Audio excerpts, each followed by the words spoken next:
Welcome to Something to Talk About from the Bainbridge Island Senior Community Center. We have Emma Cameron here. We're going to talk a little bit about making movies and including the whole community in the project. Before we do that, though, I want to thank Fieldstone Communities of Bainbridge Island for helping to sponsor these programs on Something to Talk About, the Bainbridge Island Senior Community Center. They offer assisted living and day stay, as well as memory care and independent living up on Rolling Bay, right around the corner from Bay Hay and Feed.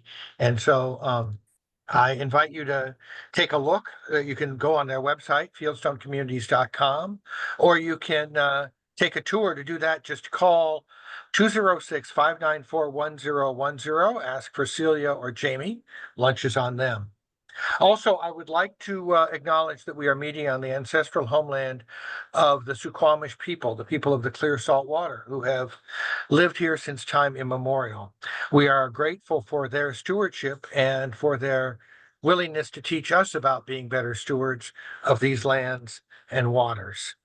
With that, I'm going to introduce Emma, who is making a movie called Detention. And thank you very much for reaching out, Emma, and offering to tell us a little bit about the project and um, how you came to be involved with making films right here on Bainbridge Island. Yeah, thanks for having me. Appreciate it. So yeah, I moved from Los Angeles about 6 years ago, and I had originally come from London. So I came from a theater acting background, and moved to moved to LA to pursue acting. Did that for about 10 years. I did quite a bit of voiceover, got into the world of audiobooks and voiceover, and started a production company. We normally did a short form entertainment like Nike commercials and Jaguar and high-end commercials and different commercials for universities all across the board, just different short form stuff, which I liked because I like to see a light at the end of the tunnel when I'm working. Because you know, when you work on a commercial, you can just sort of control this 2 minute or 1 minute piece of art and have the music be perfect and have everything look perfect. And it's just nice to be able to control that 1 minute or 2 minute thing that you're working on from an artistic point of view. And I always thought people who did feature films were a bit crazy. I was like, why would you want to even go there for, you know, 5 years, 3 years of your life? But anyway, and when I moved to Bainbridge, I thought about the need. I was like, where's the need in this community? Because I sort of felt like everyone's got it together. They don't need anything here. This is quite a affluent community. People seem to I don't know, it was hard for me. I was looking for where I fit in and where I can help, really, and why, because I have a spiritual, I suppose it sounds a bit weird, but a spiritual feeling that I feel like that things happen for a reason, and there's a reason why I'm here, and I have to find it. I have to find my purpose, you know what I mean? So yeah, I realized that I was very drawn to teenagers and sort of getting to know what they were going through, their mental health, and sort of finding out what the problems were that they were going through at school.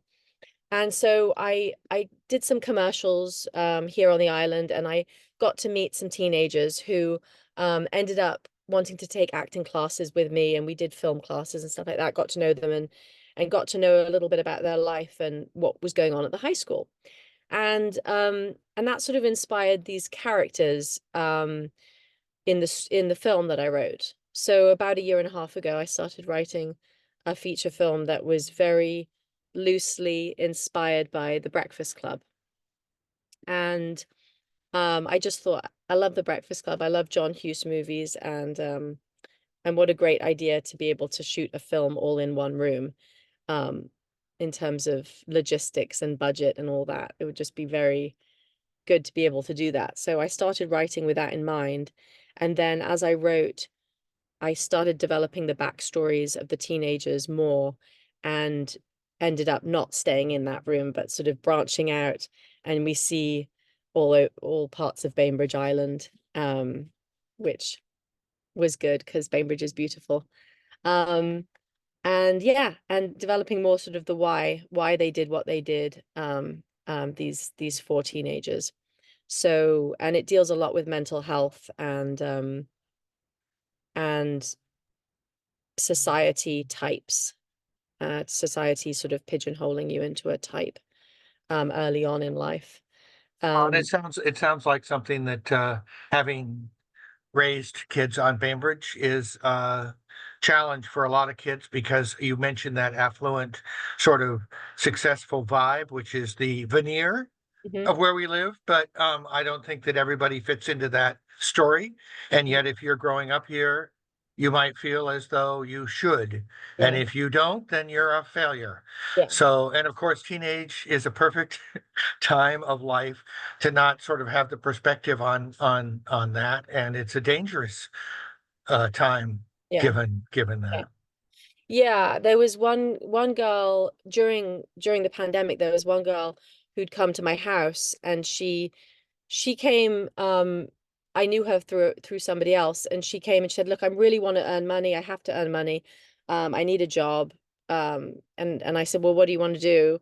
And she's like, well, your house is a mess, so I could clean it. I was like, great, brilliant. So she came and she like would tidy and organize everything. She was very good at organizing. And I got to know her, and she was 18 in her last year at high school. And she was really impressive because she reminded me, she was like sort of 18 going on 40. And she had three jobs going. And I found out that she was supporting her dad, who um, had lots of issues with rehab and things like this, and her mother was somewhere else, and she just had a lot of responsibilities, and she didn't strike me as your regular teenager, but she was very impressive and had this amazing work ethic and was just beautiful, intelligent go-getter. And she's doing really well now. She's at university, she's doing great. But I based one of the characters on her because she was so inspiring. Um, and yeah, it's definitely there's definitely that feel that you mentioned of some of the characters not being um feeling less than and feeling insecure about financial instability and not sort of having that Bainbridge affluent front or that some people have. So is that dynamic? There's pressure from families. Another boy looks like he has it all together, but his father's very quite abusive, and he has to deal with a lot of family abuse. But he looks like on the outs that his life's perfect. Um, so we sort of get to know these four characters, and they all have something that they're struggling with, and they come together. It's really a film of friendship. So yeah, so last year was all about putting the pieces of the puzzle together, and I was filming July 8th.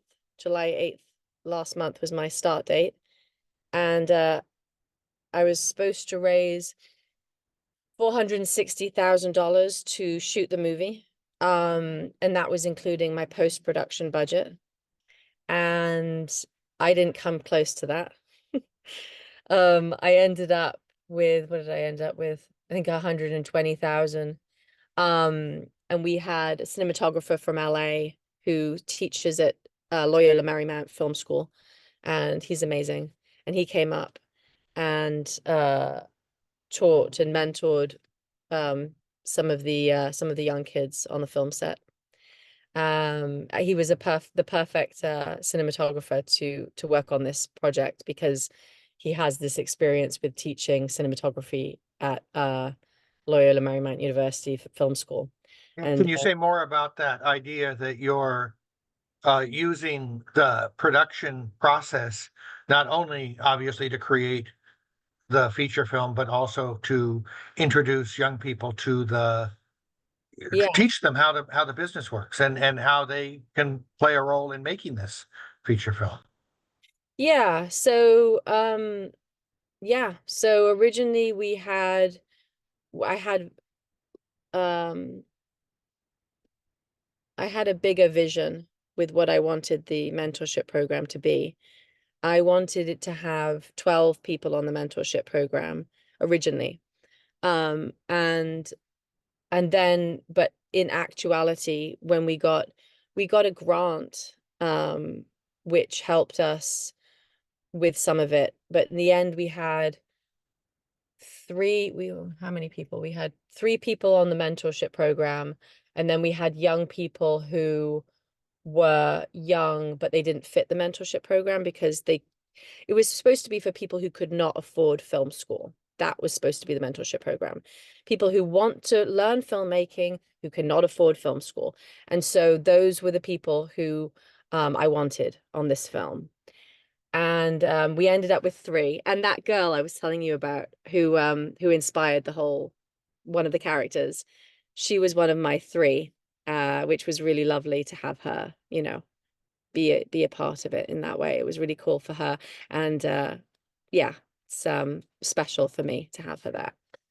Um, yeah. And so but we had a lot of young people who wanted to learn filmmaking, but were ending up getting college credit. So they were already out of university and they came on board to learn, and they were, but at the same time they were getting college credit to come and learn, if you know what I mean. Almost like an internship for them. Right. So we had different people doing different things, but yeah, the mentorship program was amazing. It was, yeah, gets me emotional thinking about it because like these kids, they were I don't know, just sorry. It's all right. It seems to me like, um, you have an interest in, obviously, with your experience with the young woman you first talked about, making connections and then building on that and sharing what you said to begin with, making Yeah, yourself useful in their lives. yeah, And you're yeah, stretching them, you're giving them other options and hope for the future. yeah, There's so much need for this kind of knowledge. And I don't know what kind of, you're talking about filmmaking school, but there are all sorts of aspects of this that yeah. the lighting, the costuming, the fundraising, Oh the yeah. script writing, the storytelling. There's so many different aspects to this, and you're giving them an opportunity to test it out through your Mhm. mentorship. Yeah, yeah, that was cool. Also, I really like the idea of when something's real. It's like they knew this was a real film. This is a real film. This isn't babysitting time. I'm a professional. I'm bringing professionals in. I've been working on this every single day for the last year and a half. The idea of getting details right and things being spot on is absolutely important to me. And so the feeling that the young people had of, wow, they're working on a real movie and the stakes are high. This isn't a class, this is the real thing. And so, and they stepped up to it. Like we had our sound team in from um some sound guys I know from LA who I worked with 10 years ago, who I thought, oh, I'm never going to be able to afford them. They came in and just helped me for a very low rate. And everyone who came up from LA just lowered their rate to minimum wage. They were just like, this seems like a fun project. We will do it. We'll help you out. This seems fun. And then on top of that, just getting the community were amazing. Like amazing. Oh, I can't even.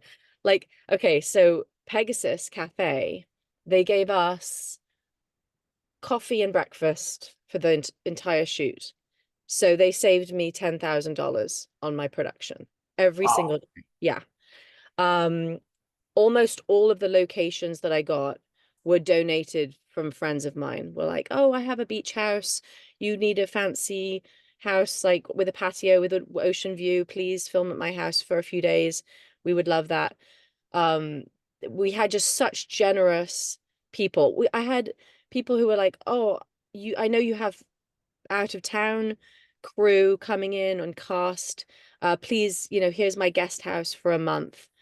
Um, they can have my guest house. We saved $40,000 because I didn't raise the money. So I didn't have that money. So the community and friends of mine and people who are passionate about film, they stepped forward and just offered things, which basically saved my accommodation budget because I had zero. They basically zeroed that out, but that was 40,000 that I was trying to raise. We just had amazing. We had weird things happen too, because with the accommodation, it was like someone would say, "Oh, I've got the beginning part of July, but then the blackout dates are after July 15th." And then someone else would call me and say, "Look, I only have from July 15th onwards, but that's all I've got." And it was just like weird things coming together. I was like, "This is happening. This is meant to be." And it was probably it was just magical. Like the whole experience was intense and a lot of work, but a magical experience for me and for a lot of other people, I think. What would I'm a sure. typical day be like for one of these kids? Were they working like 8 hours a day and helping you with some of these logistical issues? Yeah. Yeah. So so they'd show up at sort of 7 in the morning, sometimes 6:30 a.m. Which, by the way, okay, so that's one thing. Let me come back to that a second. So I had a Zoom with the people who I thought were going to be on the mentorship program originally. There was about 12, 13 people with these kids. And I said, look, I've got to be honest with you. I'm going to be real. But this isn't, if you were wanting like a really nice, cushy summer where you like got to sleep till 10 or 11 o'clock in the morning and then got to roll in to a film set and be like, oh, it's a film set. It's really cool. And now I'm going to have a leisurely lunch and now I'm going to go off with my friends. That's not going to happen. I was like, this is a 12-hour intense day and it's 5 days a week and it's so much fun, but it's intense. And you are going to be waking up at 6 in the morning. So if that's just not you, I don't want to be like really clear. And And you people, ended up with 3. I ended up with 3. They dropped like flies. But the 3 that I did end up were just amazing. They were the people who couldn't afford film school. They were the people I wanted. They were passionate about film, eager, showed up to set in the morning, bright-eyed, bushy-tailed, ready to learn. And they would do everything. They'd do everything. They'd go off, they'd learn about sound. One of the sound people were amazing. They took them under their wing. And in the downtime between takes, they would be there with the sound technician and the sound mixer and the boom operator, learning about sound. They'd go off. The art department needed help. They'd go off to art department, and it was interesting to find out from them afterwards how they didn't realize about set design and props and like how to go about staging something, and how much work it involved, and like trying to research the color scheme as well and the genre and all this stuff. So it was quite interesting, all the different departments, kind of them having access to and learning all these different departments and sort of figuring out who they are as well and what type of artist they are and what department they fit into in life. Because, Wow. yeah, because I think with one of the boys, Lucas, who's so passionate about just learning everything, um, he's a real artist in like he always found art at school very easy and like that was kind of what he loved doing. And so he's become really fascinated about art department and having a career in that. And has been watching these YouTube videos since then and about all these different prop masters and what they're sculpting and what they're developing and yeah, so he's gotten really into that. But he wants to learn all aspects of filmmaking as well because he's not ready to just specialize. But it's Well, and interesting. I think one of the things obviously that your life's journey is showing is that you never know when you'll put your finger into everything. Yeah. I think it's really good as an artist to that's the great thing about filmmaking. I thought the fun thing for me has been to connect with these amazing artists. My set designer is on the island. His name's Trey, and he goes to LA once a month, once every 2 months, and he does these. He's the set designer and art director on different commercials, and sometimes he'll do feature films and stuff like that. But he's a genius. He can just take a very small budget and make something look absolutely incredible. With what he can pull off is insane. Yeah, so it's interesting like watching him working as well. And then my cinematographer's stunning and no ego. I love dealing with no ego. You never Oh, know. my. I have, I have no time for ego, and and there's You no have no budget for ego either. I have no budget for ego. Exactly. But like these people are just sweet, nice, humble people teaching. And that was also a cool thing. So it was like nobody was really the hierarchy thing. We were all teaching and being taught. Because what's interesting is I had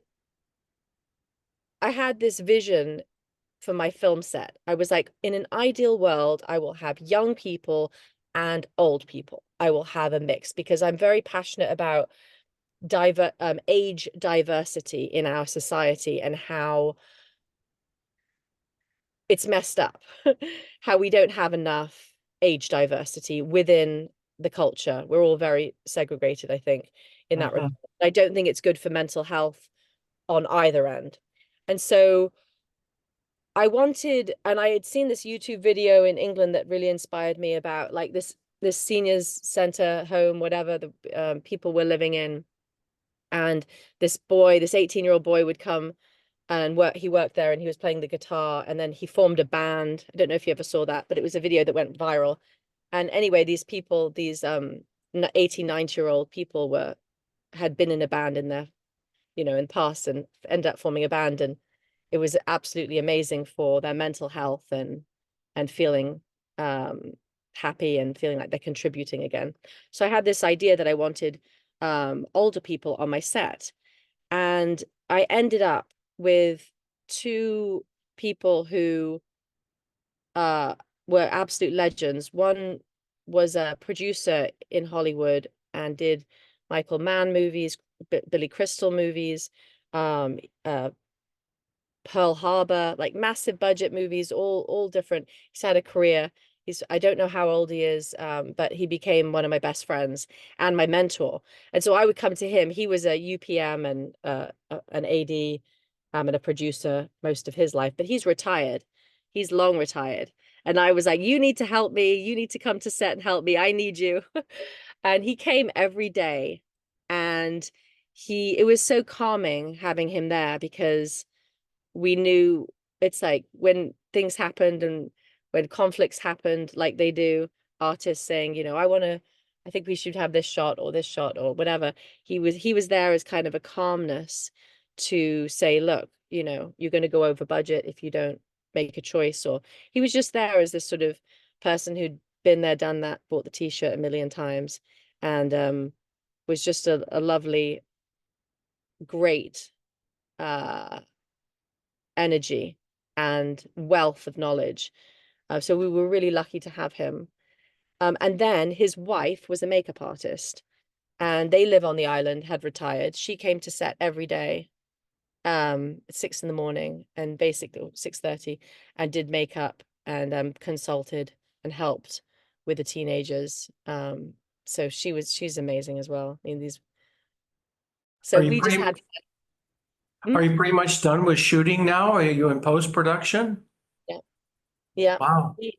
We finished July 26th. And now it's post and So you we said, oh, go ahead. oh no. I was gonna say you had said that $460,000 dream budget which doesn't sound like very much, but a dream for you, was including post-production. So are you now in a pinch? Yeah. Yeah. Uh, we are, we're in post and we have zero, which zero in the bank is definitely better than -40, which I thought we were going to be -40. So I'm not really quite sure why we're not. But we ended up making this work for filming the whole thing, getting it in the can, so to speak, for 120, which is amazing. So you're able to shoot basically in 2 weeks then in July, Yeah.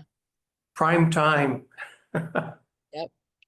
Yeah, it was yeah, it was a dream come true. We just had these locations, they were lined up, everything lined up. The actors came in. I'd been casting since October of last year.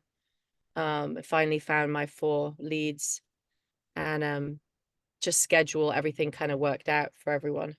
So we did it. Uh, And now it's yeah, now post-production we're trying to raise, well, I'm trying to get 10,000 to get me through until November. That's just my what is it called? My rough cut budget. I know it doesn't sound like a lot, but the editor's doing me a favor. But I'm trying to raise 10,000 for that, and then my actual post budget I think is 165,000. So yay, fundraising. So I Yeah. assume from the title, Detention, that this has to do with kids in detention at high school, and what the lessons learned are like in the Breakfast Club. And in real life, they're learning through the work that they're doing, putting this intense time together to build the film. Yeah.